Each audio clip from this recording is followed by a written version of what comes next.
order to plug it in, and it almost worked.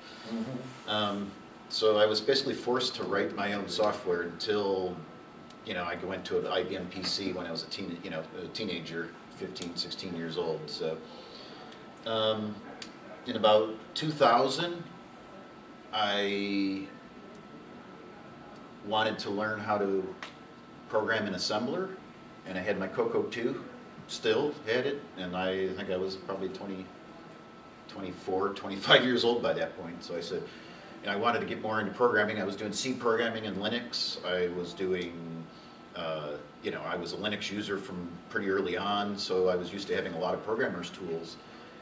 But the actual, like, the internal stuff, assembler was just like way over my head. And I did a little bit of assembler back when I was in high school for the 8086, which is hideous, especially when you deal with segmented architecture, it gets crazy. So I said, oh, that's great. There's no real free utilities to do any assembler, so I kind of, you know, went to college, and later on in 2000, like I said, I grabbed my Coco 2 and said, oh, I'm going to learn how to do assembly, because this has got to be simpler than an IBM PC, way simpler than, you know, any 386 or anything like that. So I said, I'm going to go with a Coco 2. The problem is I literally had nothing to plug the Coco 2 into, monitor-wise. So I actually I learned assembly language with basically like C load M.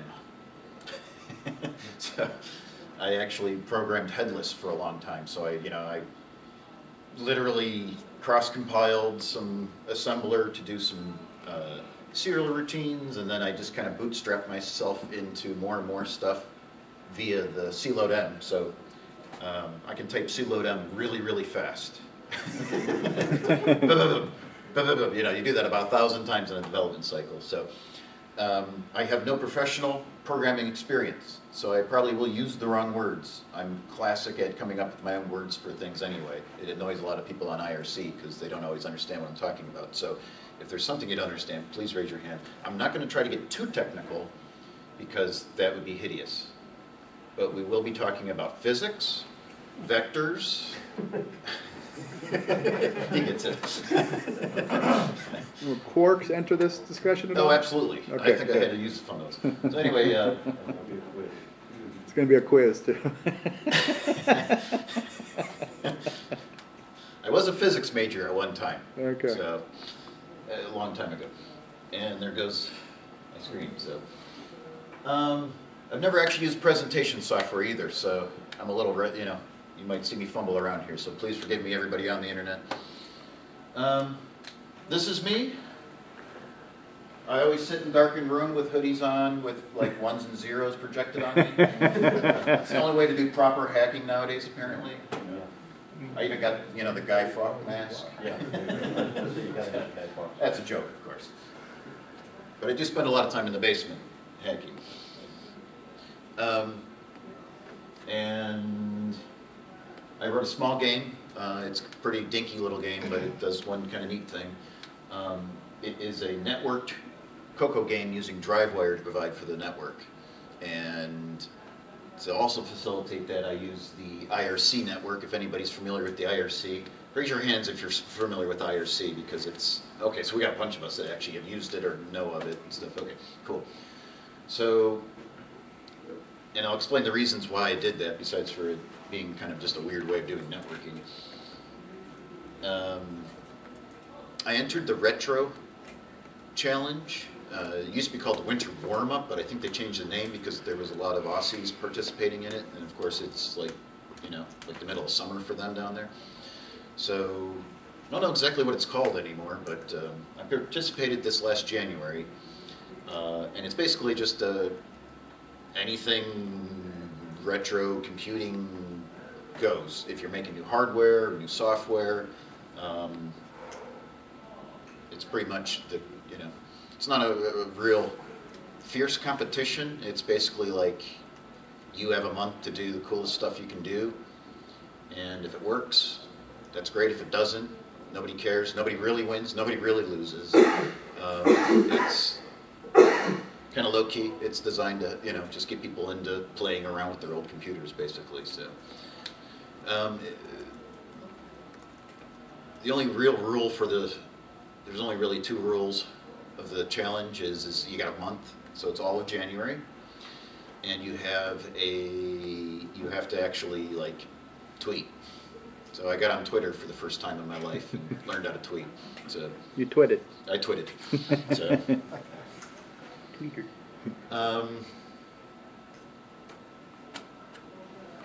Oh, that's my slide. Oh, you also have to forgive me. I managed to delete all my notes yesterday. And I don't know how in the heck it happened, because I don't know how Emacs ever deletes anything, but I managed to hit the magic key combination or something for it. There you are there, just what I just said. So let me point out a few things about the game. The game itself is very, very simple. It was designed to be as fast as I can get it done, because I only had a month. And I had to do a lot of weird development stuff with the networking to get it working. So the game itself, like the graphics and stuff, is very, very simple. It's designed to work on the Coco 2. It does actually work on the Coco 2. And it's basically an artillery game. As if anybody's ever played those old artillery games where basically you're just lobbing missiles at each other. So the limited graphics of the Coco 2, pretty much I didn't want to try to make tanks, because you ain't going to be able to present a tank that looks anything like a tank. It's going to look like that old Atari Combat thing with the L shooting thing. So I decided to go with avatars, because literally we can have 8 people join a game. That's cool. So, and you don't have that many colors, so I can't color differentiate anything. So I had to go with like little just avatars. They're just pre-built. You don't get to choose your own. I was going to do choose your own, but it required like more programming, and I was already running out of time. So as you join, you just get the next avatar in line, and you know we got 3 players on this board. You're randomly placed on the board, and you have a. I'm trying to remember how this all works now. It's been 2 months, which means it's already out of my brain already. Power, and you have angle. And you push spacebar to fire your missile, and all you try to do is just try to lob your missiles down the line and, you know, hit the other players. You have four lives. When you're done, you're done. You can reconnect, and that's all it is. It's just simply Scorched Earth. It's scorched. Yes, that's the game I was thinking. I was trying to think of the game. Scorched Earth. Yeah. Very simplified, of course. The graphics aren't nearly as good as the Scorched Earth was, but the terrain is randomly generated, and it's only generated once. Well, I'll get into that. That's getting too complicated already. But if your missile hits terrain, the terrain goes away. If you hit a player, it goes boom, and you get a little mushroom cloud. I'll try to demo this if I have enough time, but I know we're starting late, and you know we have other speakers and stuff too. So, but I'll try to get it working for us. I've had a lot of my problems with DriveWire today already, so I think I got to manage to get fixed. So that's the basic gameplay. There's not much to it. You get another screen, which is basically the scores and your menu. So super simple. I didn't even have time to make the heading, but when you join the IRC network, and I'll explain a little bit how that goes, is you basically put a handle name in, and that becomes your player's name here. And you have a score. Every time you hit somebody, it gives you 10 points or something, or maybe it was 5, I don't remember. I don't remember exactly. Literally, I was programming so fast and so furious, I didn't really have a whole lot of time to like do a lot of game design. So it was just basically like, hey, every time you hit another player, you get 5. This is your hit points. Once you go down to 0, you're done. Then you got your menu. So that's the basic game.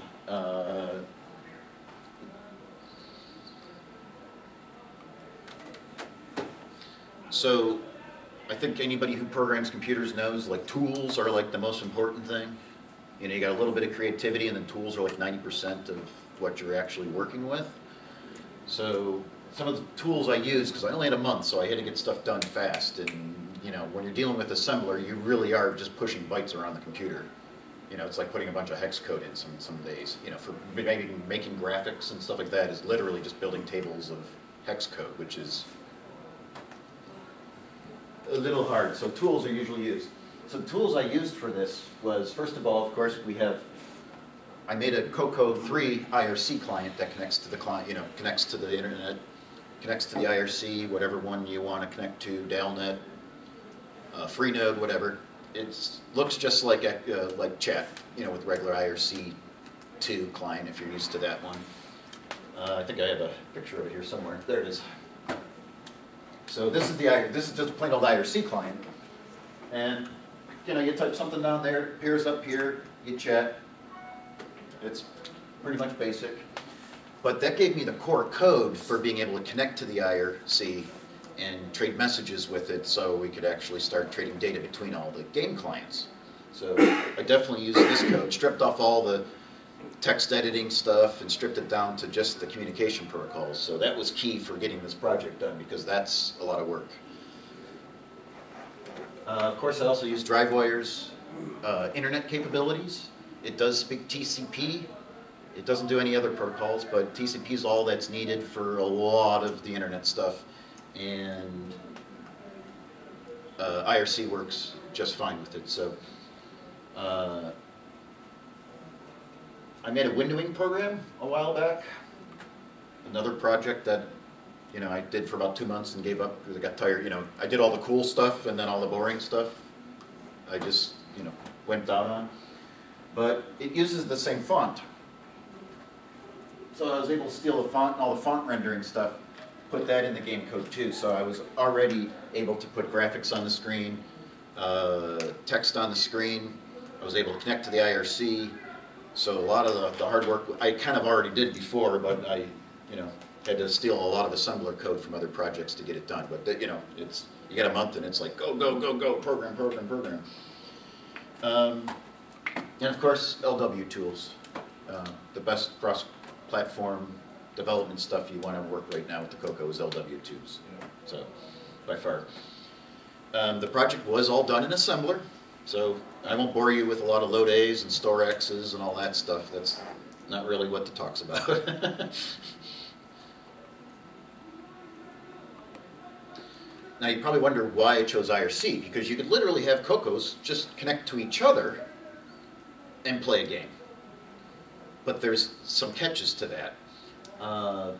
First of all, whenever you do a network game, you gotta get through a firewall. Someone has to be the server, someone has to accept the incoming connection. And that's a big pain in the butt. Nobody really wants to play with the firewall stuff unless you're a network geek that actually can remember all this. I can't even remember how to log into my router to turn off the firewall stuff. And the password's long gone. So the idea is if you use IRC, everybody becomes a client on the IRC. That means no firewalling. If you can get out to the internet, you can play my game. You don't need anybody to be a server per se.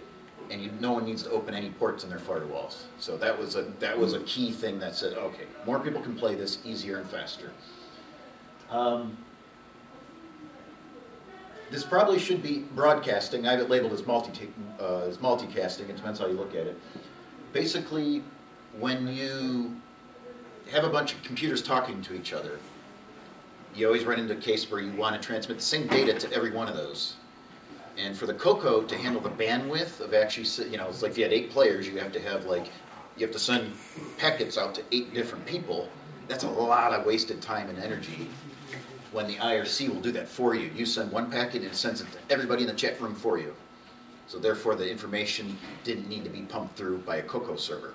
It's all handled by the IRC server. So it's getting something for free. And IRC is pretty retro, actually, if you think about it. IRC's been around probably longer than the Coco has. I think that came out in the 70s or something. And I did some research. Again, I wasn't so much into research. I was more into getting the programming done. But I looked around, and I don't see any type of games played over the IRC other than just connecting with your chat client, going and playing trivia or some role-playing game. But essentially, it's not anything revolutionary. But I have never found any actual clients that actually use the IRC for much. Now, I hear that some of the modern gaming platforms, like the in-game chat, a lot of it's going to IRC, actually. No idea why they're doing that. I figure they already have a network ready to go. I don't know why they're using IRC, but it's kind of cool. Because they can, because it's there, and because they don't have to do anything, it's already there, they don't have to do anything with it, so. It lets people not on the game play, I'm assuming too, you know, like chat. Yeah. It's loggable, you know, you can actually log it with the regular terminal. A lot of the same reasons you're probably using it too. Yeah, it's robust. I mean, it just works and works and works. The IRC network's pretty solid type stuff. One more thing about the IRC that was interesting is I went through 3 or 4 big, long terms of use contracts, which I've never actually read before in my life.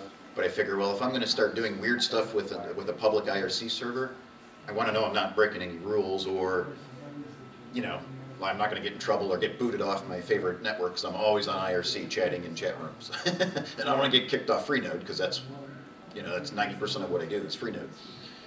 So I looked through Freenode's service agreement. I looked through Dalnet's service agreement. I looked through, there's about 4 of them by the time I was done. I can't find anything against the rules with what I'm doing on the IRC. So I said, well, I mean, I would probably do it anyway and just let them yell at me and throw me an email and just say, don't do it again, and then I would stop and just do it on my private emails or private IRC server rather than use a public one. I didn't see a reason though. I couldn't find anything in the documentation that said you can't do that. And there are people that are encrypting their IRC channels, which is basically what I'm doing, almost.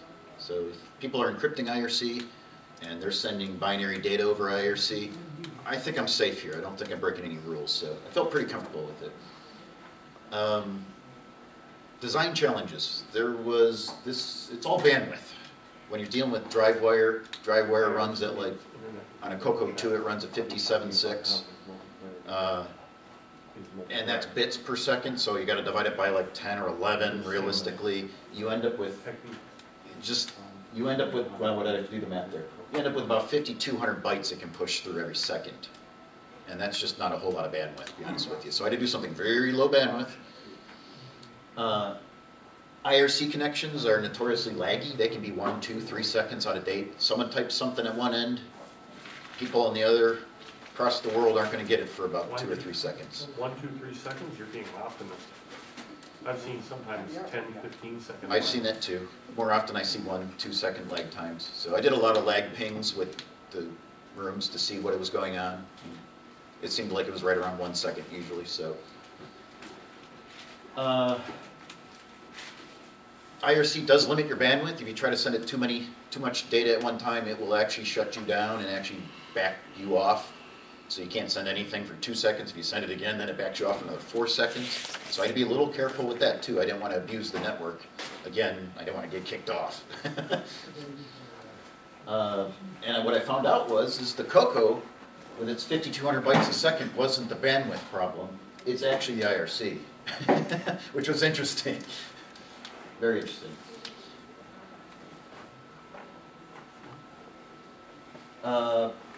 So I'm going to go back to the game stuff, because really there's 2 big ideas going on here. There's the IRC communication, and then there's the regular game stuff. We're used to the regular game stuff.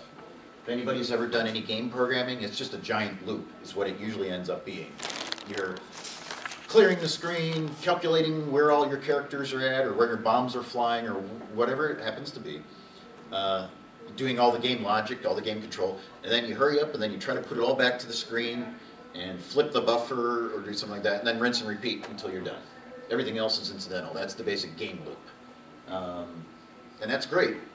The problem is with the game loop, it doesn't handle doing drive wire inside that game loop. We want to do graphics as fast as we can to the screen because the Coco's limited bandwidth to getting graphics to the screen. So you can't just stick a drive wire that's going to take eons to transmit a packet over to the other clients. So you have to do it this way. I actually created a very, very simplistic multitasker to do this work. That way, my game engine could run separately from the IRC network communication stuff, and that allowed for flexibility to handle bandwidth a little bit better. But what it also does is anybody that does multitasking programming, it gets tricky. It gets real tricky, real fast on you. But the one thing that's real nice about it is that it simplifies those two ideas. It separates the graphics from the communication. In other words, the game's one thing and its communication core is another. And they're two separate processes in the computer. Now, if you're a Linux guy, a process is this big complex thing with giant data structures and all that stuff. John will tell you more about that stuff.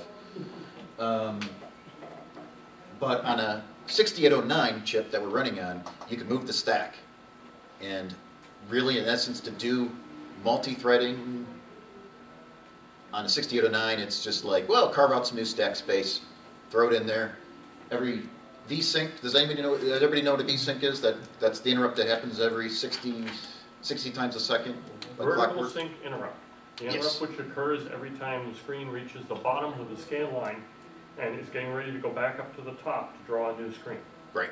So it's a very solid timing, and it generates an interrupt. So basically there's three tasks running. There's the interrupt task that all its job is to handle the interrupts, and all its real job is to decide which one of these threads it's going to run at any one time. So that's basically how all multitasking works in general. There's other ways of doing it, but this is the way everybody does it now. So, and I lost my train of thought, so bear with me. Interrupts. Okay, so the VSync's job is really simple. If I showed you the assembly for it, it's literally like this big on the screen. It's maybe 6 or 7 lines of assembler. It's really simple stuff. And the idea with it is that the VSync task, its job is just to decide which of these two threads is going to run next. It loads up that thread, runs it until the VSync happens again, then it decides who's going to run next. It's a scheduler, a super, super, super simple scheduler. And Congratulations, you've written a microkernel.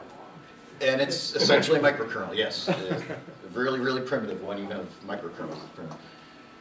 But it's so easy to do that on the 6809, it's unbelievable. I don't know how many people have done games where they've done separate tasks, but it's a really clever way of making the programming simpler, because you don't have to interleave doing all the graphics stuff along with all the drive wire stuff. You can just kind of keep it two separate ideas, program it two separate ways, and then it gets easier to work. It gets easier to program in one way. It gets harder in another way. I only want to describe that stuff because it gets wacky. The way I eventually had to balance this was Mr. VSync counts to 3. On 1 and 2 it runs communications. On 3 it runs the graphics. And then it rinses and repeats. So all it does is count to 3. I wanted to do a count to 2 because that's way easier in binary to count to 2 than it is to 3. And then that little routine would be even smaller. But the idea is 2/3 of the time, communications are happening. Drive wire, it's sending information over drive wire, to and from drive wire. 1/3 of the time, it's actually handling graphics, which actually ends up being that the graphics engine runs at 20 hertz. So it's a little bit slow on the graphics. But that's the bandwidth I was given. I could have done something probably more complicated with it to kind of share it equally, but then you get into like really stupid complex things that I didn't have. I only had a month. That's my cop-out for today, by the way. I had a month. So, the graphics thread, scan the keyboard and do stuff. Obviously, I'm simplifying that. The do stuff is actually the complicated part, but the idea is you're getting input from the keyboard, you're moving the player's angle and power around for when you shoot. You hit spacebar. It says, the player hit spacebar, so launch a missile. Compute the positions of all the players, all their missiles. Do something if the missile hits. And wait until Mr. VSync takes over the charge of the computer and then decides what to do next. So that's the graphics thread. This is pretty much common game type programming for assembler in the old days. Nowadays, they have operating systems for it.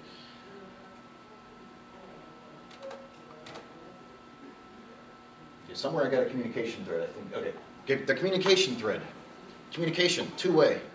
So it's real, the communication actually turned out to be actually pretty simple. If there's data waiting for from the IRC, it takes it in, processes it. If there's stuff to be sent out, it does the same. And then it stops and waits for the vsync also.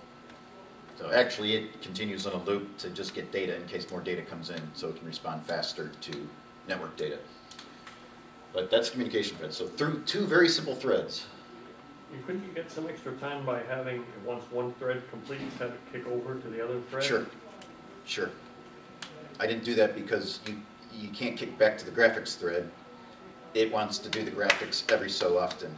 Right, okay. That's how you want to program it, because you don't want it to just, your missiles would fly at different speeds than as your communication rate changed. So that your graphics you want to just keep on like a, just boom, boom, boom, boom, no playing around. Now, I believe I did try where I had the graphics thread yield over to the communication thread when it was done, but it created a weird shared data problem, which I won't describe because it's hideous. Yeah.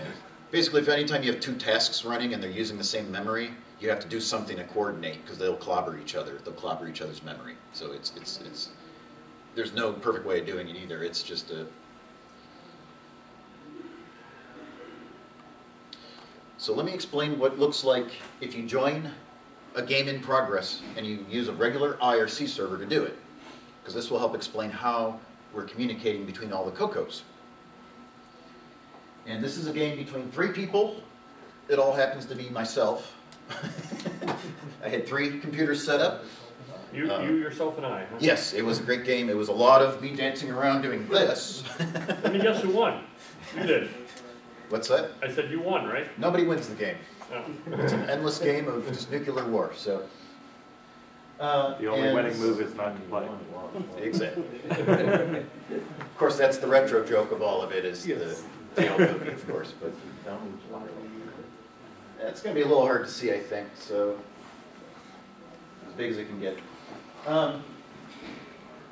So rather than regular text messages like we're used to in the IRC, where we're just chatting with each other, I ended up having to basically convert all my data over to hex and transmit it with lines of hex, which actually benefited things in a couple of different ways.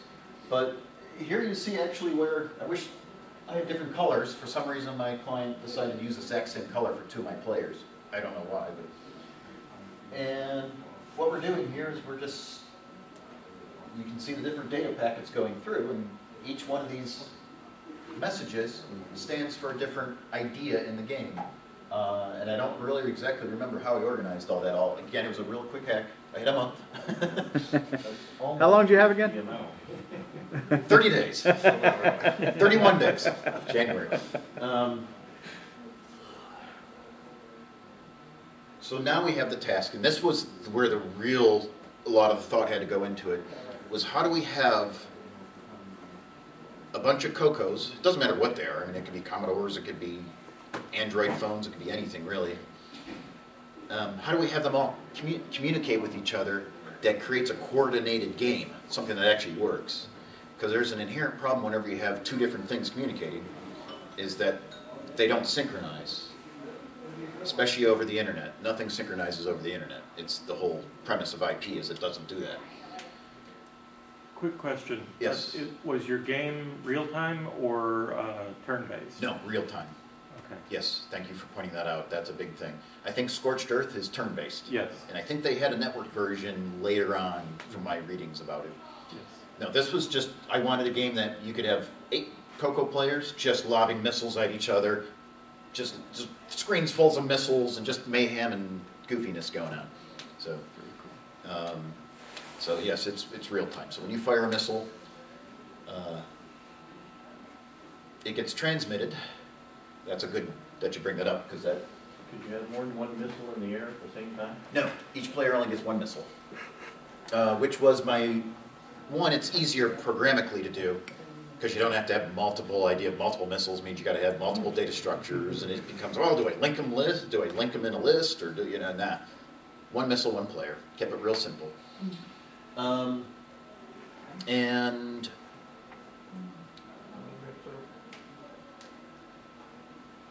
Sorry, we broke your train. no, it's fine.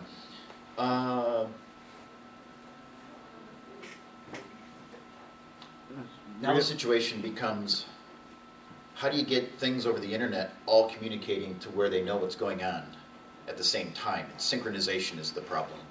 And because I got a 1 second lag, and some people are getting 2 second lags, and other people are getting like, 5 milliseconds or some ridiculous, fast. So how do you handle the situation when you've got players A, B, and C, and player A and player B both fire a missile at player C, and by the time that player B's missile gets to player C is already dead because he was killed by players A. Exactly, and then it throws a whole logic problem into it. Yes, that's the whole problem. In other words, and what happens if while player A's missile was traveling to player C to kill him, player C fired a missile. Yep. To kill player A, and it even comes down to when you're programming is what happens to player C's missile. Right. Does it just pop off the screen, which is what I do. I just disappear it. I try to keep things simple because that's kind of an unanswerable question. Synchronization is like a headache. And I didn't even want to participate in headaches. It was designed for me to have fun. And whatever solution you come up with to the conundrum, all of the machines connected to the network have to agree that it's the same solution. Yes. Yeah, there's just no way of winning the war. So I didn't play the game. I didn't win. I didn't play the game, so I didn't lose, right? Or didn't win. This is a deterministic system. It works, generally speaking. Deterministic is you got the same inputs, you get the same outputs. So if all the clients, all the COCOs are receiving the exact same data because they're all hooked up to the same chat room, so they're all going to receive the same data. Maybe not at the right time. That's the whole problem with it. But for the most time, when you're dealing with human beings playing computers, you don't notice much less than maybe about a half a second, honestly. And the actual real-life problems I had with synchronization was actually pretty small. Just every once in a while you get a graphical glitch, and who cares? It disappears when the screen redraws in a couple seconds anyway. So that was my strategy for dealing with synchronization, was just to ignore the problem. It was like one of those 80-20 rules, solve the 80% because you'll never solve the 20%, and you'll drive yourself nuts trying to solve that hard problem when you got a lot of little problems to solve meanwhile. So just do the simple stuff, the hard stuff ignore, and a lot of times it goes away. And that's sort of what happened with the game. It kind of was serendipity, really. There is a master client. I hate to call it a server because then it gets confusing with the IRC stuff, but there is a decider to who gets points and who doesn't. Which player actually gets hit. So there is one client that has to connect that becomes the server. And even deciding who becomes the server becomes a synchronization problem. It's the same problem. I mean, you're not playing the game, but you're just trying to decide, who's going to be the guy who decides who wins and who loses. You can't do that without a whole bunch of ridiculous logic going on. And I'm not so sure it's a solvable problem, actually. So I'm sure someone in computer science who has 8 years of experience with multitasking could probably come up with the proof for it, but I'm pretty sure it's an unsolvable problem. So I don't. When you sign on with my client, it says, do you want to be the server? And you hit yes or no. If you have 2 servers, mayhem happens. I mean, nothing works. So it's, you have to coordinate a little bit, but, what the heck? I mean, it's a hack. 30 days. 31. If you have 3 IRC clients connected to the same IRC chat room, Yes. and all 3 of them send a message, Yes. what order do the clients see the messages come back in? Do they come back in the same order to all 3 clients? Your local message gets echoed immediately. It's not even sent over the IRC. IRC makes no ability to echo your own stuff back to you. That's your own local machine echoing that back to you. So that's instantaneous as far as we're concerned. But the other 2 messages? Well, hold on. Well, couldn't you? I think you can get it echo your local message back to you depending on how you send it. I'm not aware of that. I don't think so. Maybe. I don't know. I don't remember that part of the IRC standards, but the IRC standards are RFC, and if anybody's ever read an RFC, you want to shoot yourself when you're done with it, because it's insane. Oh, no. Yeah. And that's IRC. IRC is actually a simple one, You try reading the DNS stuff, it's insane. I was just thinking maybe the IRC server could decide the sequence somehow. Yeah, it leverage puts the it and data say- in and it sends it out, that's the decision. I mean, there's no guaranteed order or anything like that. Does IRC have a timestamp on the messages that No. it's sending to the client? No timestamp on them. You can ping and it'll give you a timestamp, but even that's not guaranteed to be anything. You know, that lag throws it for a loop where that timestamp can be pinged. But it's the IRC's, if you ping it, it's the IRC's concept of time. Yep. Which you could use irrespective of lag to determine the order of the events. Just, You could, the order according to the server. Right, and then the server. Not to the other clients. Right, but and then you have to program the clients to say, okay, that's what the server says, that's what goes. Yep. You know, and you could leverage that to do synchronization basically and say, okay, well, you know, the clients don't have to let the IRC server figure out which is first or second or whatever. I don't worry about it, I'm just thinking. You know, but that would be maybe for future use. yeah. Yeah. I thought a little bit about that, using timestamps to try to come up with some idea of what's happening when between the different clients, but it became complicated. And it requires a lot of translation of numbers, which requires more bandwidth on the Cocoa side, you know. And I already was changing, did I lose my game? And I was already changing binary data into hex text, which is actually kind of complicated, especially doing the reverse. You have to do a lot of dividing, and dividing sucks. So hex is easier because you just shift, but still you have to shift like 4 times and it becomes complicated. It's silly. I had a routine that converts it back from hex, and it does it by shifting also, because what it does is it masks out the ASCII text parts. Yes. And it does the subtraction, I think, and then I end up with the 4 bits that have the value, and then if I'm doing the first digit, I shift them over 4 bits, and then I get. And then you do the second, and then you go back and get the data again. And I do an XOR to put them together. Oh, that's neat. I never thought about the XOR. Yeah. Because if the first one's been shifted over, you shift it over so that the bit that's getting shifted into the bottom end is 0, then you've got 0, 0, 0.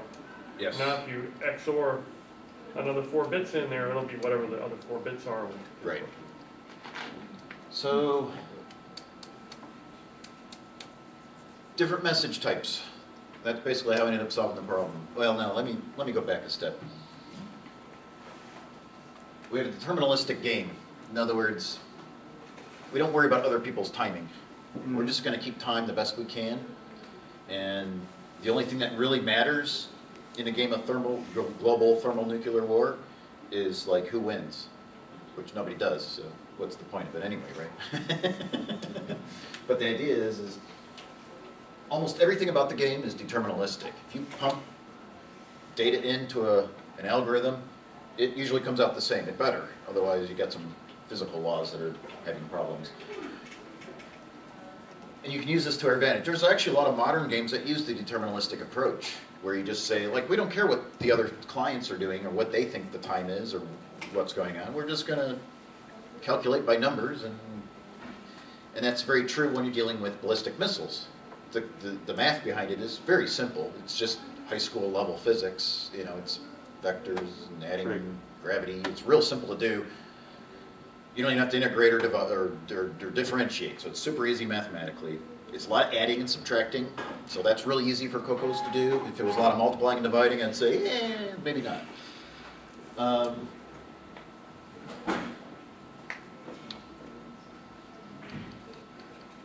Trying to think what we didn't hit on this thing here. So deterministic. So the weird part is when you have this deterministic system where you have just each client is guessing at what's going on in the game, basically, or just mathematically deriving what should be happening, you do run into the problems where you get, you know, like you were describing earlier, where you have player A and player B are trying to shoot player C, which one hits them first. And that's the only reason why I have actually a scoring server. So there's one Coco that does a slight amount more work that just says, hey, I decide, and I'm telling you that. And and one Yeah. thinks that they shot player C before he launched his missile, and one thinks they shot player C Yeah, after so he launched clients his don't missile. score themselves. Clients require a message from the server saying, A killed B. And it's really that simple. I kept things dead simple because 30 days. So we go back here, you can actually see some of the, you can't read it from over here. I can barely read it from here. It's kind of a bad image. I did kind of a bad job. I see green scribble. Green scribble, yeah. The short What green the game scribbles. looks like on IRC, green scribble. Yeah. The really, really short green scribble is the I'm connected, I'm here. It's the when a client connects, it sends out really basically just a @ symbol and a exclamation point to say I'm a new client. You know, I'm registering with you that I want to play the game. Real simple, super stupid simple, and easy to spoof, which was really handy for debugging it because I could go in with a regular text client and manipulate things and see how it works without having to go through programming Makoko to do all that stuff. So it provided for a great debugging because I had hex code just spilling out of a IRC client. It was actually kind of serendipity there too, actually. The little short message here is player 1 killed player 0. Really short and simple. That's the server. The big long messages here, the real long one, is the server telling the newly connected client what the terrain is. The terrain all has to be shared. The terrain was the ground. Somewhere here is the ground. Mm-hmm. So the server also, when a new client registers, has to tell it the terrain. A list of heights. Just a sequential list of heights. Exactly, yeah. I presume it also has to tell it where the other players are positioned on the terrain? No, I don't do that on purpose. So when a new player connects, you don't know where your enemies are until they fire their missiles. And then it tells you where they are. And then it tells you where they're at. So when you're new, you're at a disadvantage. So, but if you don't get blown up, you don't lose terrain. Then you go high, and it's really easy to hit high objects. So it actually ended up being kind of cool game design, actually. It was kind of a cheat, but it worked out good for the game. So I was like, yeah, I'm doing it. The only other thing that the server is actually responsible for is after a bunch of gameplays, after about 12 games, your terrain is just no longer. Like it just, all your players are down here.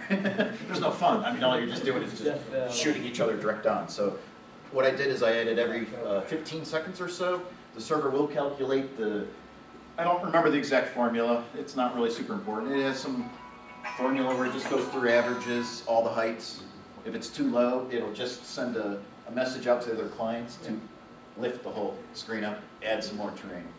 So as you're playing it, as you start blowing away terrain, new terrain pops up from the bottom to replace it. So it just adds another row to the bottom. Just adds another row to the bottom, and everything just lifts up. Really simple. It was like another one of those one thing, you know, one-digit commands that floats over. Elegant brilliance. And I've never seen it. is there anything really important? Well, I got to wrap it up, guys. So you're not going to see the real fun stuff. Ooh, Oh. Trigonometry. Woo! Awesome. So there was a couple other things that were really fun in doing the project. It was not so much the trig. Actually, trig's really easy. Trig's real easy. Was dealing with fixed point math. Dealing with sine waves. And if you ever looked at a sine, if anybody remembers what a sine wave is, it's a lot of stuff that's smaller than 0. So it's a lot of decimal points going on and big long. So I had to do all that in binary, which I don't have that much experience with. I understood the concept, but I never did it before. So I did it. And I really enjoyed myself doing a lot of that. Just basically coming up with ways of multiplying a sine to create the Arc. The arc, thank you. And that's it. Built-in floating point processor. So I will try to be demoing this. Obviously, I definitely ran out of time with this, but so if you want to come over, I can play a game. If anybody wants to play a network game, That's cool. let's do it. You know what I mean? Because it actually does work. We have a volunteer. Yeah, you're on it. We'll get you working. We'll get a cocoa in your hands. So that's it. Thanks, everybody. That is so cool. Thank Is your game you. available for download? Yeah, actually, the source is, I open sourced it. I don't think I actually have the binaries posted, but I can get them up there real fast. So you're actually calculating the trajectory beforehand, or? No. Oh, No, okay. just every cycle. every cycle you just add a little gravity, you add a little velocity. You can do wind. I just didn't get around to doing wind. Sorry, what? You can do wind. Huh? Yeah. When It's you could have vectors. So it's, you know, like vector gravity. added to